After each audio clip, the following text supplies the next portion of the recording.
brought to you by Silver Pumps.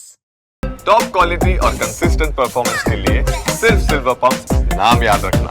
पिछले 5 साल के टेन्योर में आप देखिए कि बीएसपी के 6 विधायकों का जो बिल है वो पूर्णतः गैर कानूनी तरीके से बिल है।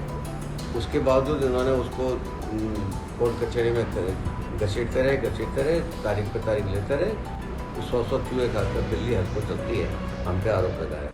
तो उनकी आदत है, वो जब दूसरों पर आरोप लगा रहे होते हैं तो खुद की कमियां भूल जाते हैं। पिछले 5 साल के टेन्योर में आप देखिए कि बीएसपी के 6 विधायकों का जो बिल है वो पूर्णतः गैर कानूनी तरीके से बिल है और उसके बावजूद इन्होंने उसको कोर्ट कचहरी में घसीटते रहे, तारीख पे तारीख लेते रहे और अंतिम कार्यकाल विधानसभा का पूरा होने तक निर्णय नहीं होने दिया।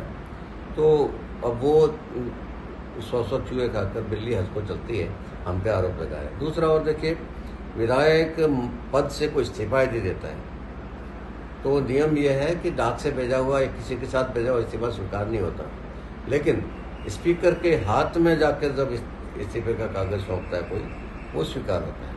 कांग्रेस के 90 के लगभग विधायकों ने अपने हाथ से अपना इस्तीफा तत्कालीन स्पीकर को सौंपा और सालों तक उस पर निर्णय नहीं हुआ, जबकि तुरंत होना चाहिए था। तब इतने पॉलिटिकल राजनीतिक रूप से इतने घपलेबाजियां करने वाले लोग हमारे इस लीगल एक्शन पे भी उंगलियां उठा रहे हैं तो गलत कर रहे हैं। उनकी आदत है, नेचर है उनकी, वो भूल जाते हैं कि उन्होंने क्या गलत किया है। दूसरों पर आरोप लगाना बहुत आसान होता है, लेकिन मैं समझता हूँ कि विधानसभा अध्यक्ष ने जो कुछ किया है नियमानुसार किया है, कानून के हिसाब से किया है और सही समय पर किया है। हालांकि ऐसे मामलों को लेकर भजनलाल सरकार भी शुरू से ही गंभीर नजर आई है।